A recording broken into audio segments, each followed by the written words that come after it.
Semuanya, selamat siang. Assalamualaikum warahmatullahi wabarakatuh. Hari ini kita melanjutkan materi yang kemarin dari Indonesia. Kita bahas materi Konferensi Asia Afrika.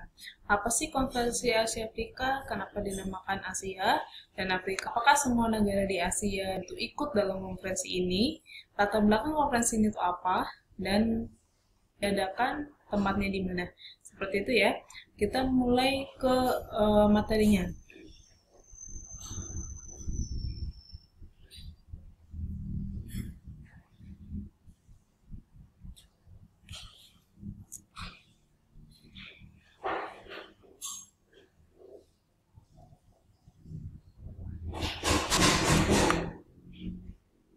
Konferensi Asia Afrika bisa juga disebut sebagai KTT atau Konferensi Tingkat Tinggi ya yang diadakan oleh negara-negara Asia dan Afrika atau biasa juga disingkat sebagai KAA. Konferensi antar negara Asia dan Afrika yang baru saja merdeka. Jadi biasanya negara-negara yang menjadi anggota KAA di sini adalah negara-negara bekas jajahan gitu ya, makanya disebut negara-negara baru saja merdeka. KAA di sini diselenggarakan oleh 5 negara, makanya disebut pancanegara. Ada negara Indonesia, Burma atau sekarang jadi negara Myanmar, Sri Lanka, India, dan Pakistan. Itu ada 5 ya, makanya dikatakan pancanegara. Panca itu 5. Nah, Konferensi Asia Afrika ini dikoordinasikan oleh oleh Menteri Luar Negeri ya Indonesia, namanya Sunario. Pertemuan ini berlangsung pada 18 April sampai 24 April tahun 55 di Gedung Merdeka, tepatnya di Bandung gitu ya. Ini KAA yang kita kenal sampai sekarang.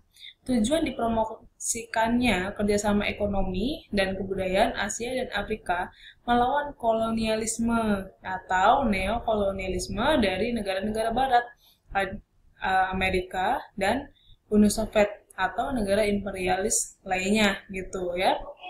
Karena memang pada dasarnya negara-negara ini adalah negara yang tadi ya yang baru saja merdeka.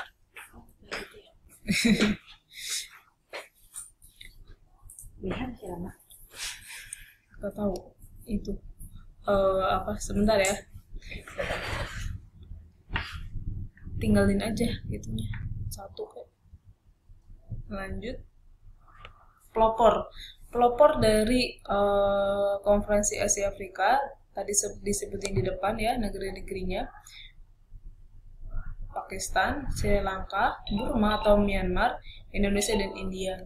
Di sini dari perwakilan dari Pakistan sendiri namanya Muhammad Ali Jinnah, Sri Lanka Sirdon Kotelawala, Burma adalah Perdana Menteri UNU, Indonesia itu Ali Sastro Amidjojo, India adalah Jawaharlal Nehru. Gitu, ini Perdana Menterinya saat itu ya. Latar belakang dan dasar pertimbangan. Ya. Yang pertama adalah kenangan kejayaan masa lampau dari beberapa negara di kawasan Asia Afrika. Kenapa dikatakan kejayaan? Ini kemungkinan karena pernah merasakan adanya kolonialisme seperti itu ya. Perasaan senasib sepenanggungan karena sama-sama merasakan masa penjajahan dan penindasan bangsa Barat, kecuali Thailand ya, gitu ya. Karena Thailand adalah satu-satunya negara yang tidak pernah dijajah. Kenapa? Karena sistem pemerintahnya sudah kuat seperti itu ya, kerajaannya udah kuat. Meningkatnya kesadaran berbangsa yang dimotori oleh golongan elit nasional, terpelajar dan intelektual. Di sini juga karena adanya perang dingin gitu ya. Ingat ya, perang dingin itu antara blok barat dan blok timur. Blok barat itu tadi siapa? Amerika. Blok timur itu adalah Uni Soviet. Memiliki pokok-pokok yang kuat dalam hal bangsa, agama, dan budaya.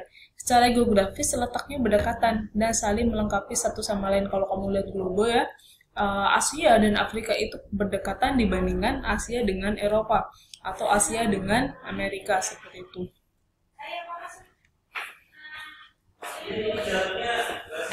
Tujuan dari konferensi Asia Afrika di sini adalah kerjasama ya, lebih ke kerjasama dalam hal bidang sosial, ekonomi, dan kebudayaan, memberantas diskriminasi ras dan kolonialisme, memperbesar peranan bangsa Asia dan Afrika di dunia, dan ikut serta mengusahakan perdamaian dunia dan kerjasama internasional, bekerja sama dalam bidang sosial, ekonomi, dan budaya.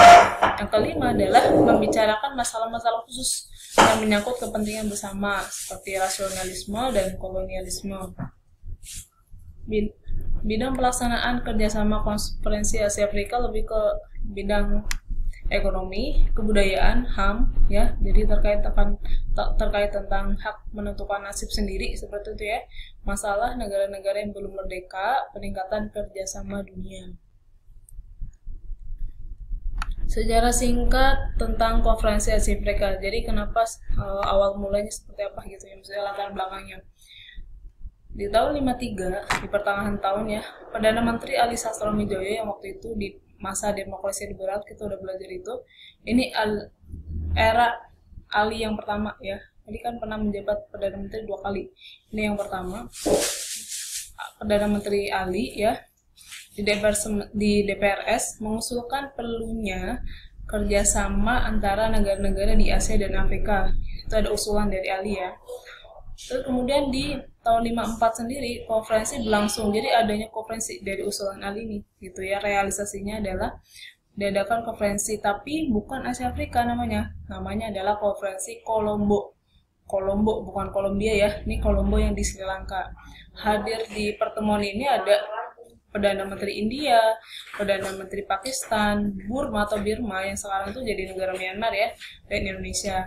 Dalam konferensi ini tuh Indonesia mengusulkan perlunya setiap konferensi Asia Afrika. Ini awal mula berarti cikal bakal dari konferensi Asia Afrika ya. Di akhir tahun, di penghujung tahun 54 ya, untuk menyelesaikan ide masalah percobaan Asia Afrika, diadakan perundingan di Bogor ya, sebelum di Bandung, di Bogor dulu gitu ya, di istana. Dalam uji coba ini dirumuskan secara lebih rinci. Jadi tujuan persidangan itu apa, serta siapa yang, maksudnya negara-negara yang akan diundang gitu. Nah, ini di hari hanya ya, tahun 55, 18 sampai 25 April. Ini diadakan di Bandung gitu ya, di Gedung Merdeka. Kamu tahu ya siapa yang suka ke Bandung. Nanti kalau kamu ke Bandung, kamu ke daerah Asia Afrika. Kalau kamu punya kesempatan, kamu masuk ke museumnya gitu ya. Jadi di sidang ini di KA yang di tanggal 18 sampai 24 diresmikan oleh presiden sendiri ya, dipimpin oleh Perdana Menteri Ali gitu. Hasil uji coba ini dalam bentuk perjanjian dikenal sebagai prinsip 10 Bandung gitu ya. 10 itu namanya Dasar-Sila Bandung ya gitu. Nanti ada kok Dasar-Sila itu apa gitu. Konferensi Kolombo nih yang cikal bakal tadi ya. Konferensi Kolombo itu disebut juga konferensi Pancanegara 1 gitu ya, karena emang diikuti oleh 5 negara dari Panca gitu ya. Ini tokoh-tokohnya sama kok yang tadi ya, diadakan di Kolombo 28 April sampai 2 Mei 54 gitu oleh 5 negara. Nah di sini dibahas masalah Vietnam gitu sebagai persiapan untuk menghadapi konferensi Jenewa.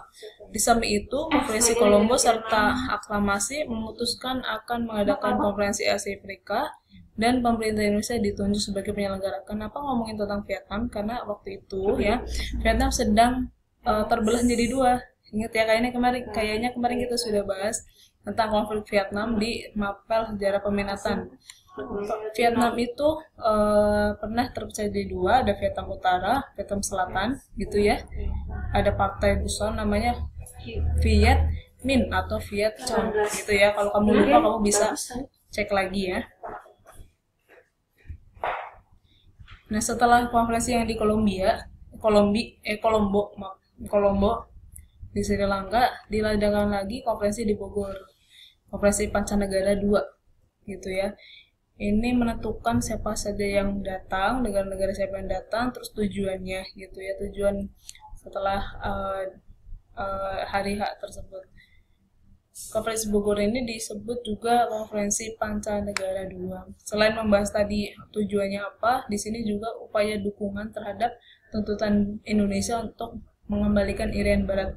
Posisi Irian masih menjadi milik Belanda saat itu ya, karena Irian baru masuk menjadi provinsi, salah satu provinsi Indonesia tahun 63, sedangkan ini masih tahun 54. Konferensi Asia Afrika yang di 1995 gitu, 55 ya, 1955 atau tipe ya. Konferensi ini dihadiri oleh wakil-wakil dari 29 negara yang terdiri atas negara pengundang dan negara yang diundang. Pengundangnya tadi yang pancanegara gitu ya. Terus yang kedua adalah negara yang diundang itu ada 24, terdiri dari 6 negara Afrika dan 18 negara di Asia gitu. Kamu bisa lihat di situ negaranya apa aja yang bisa. Nah, di sini yang nggak hadir tapi diundang ya, itu adalah negara Zimbabwe Rhodesia gitu. Kalau dulu namanya terkenal dengan Rhodesia, tapi kalau sekarang lebih terkenal Zimbabwe karena adanya masalah krisis politik seperti itu ya. Semua persidangan Konferensi Afrika diselenggarakan di Bandung. Ini Konferensi Asia Afrika yang di Bandung.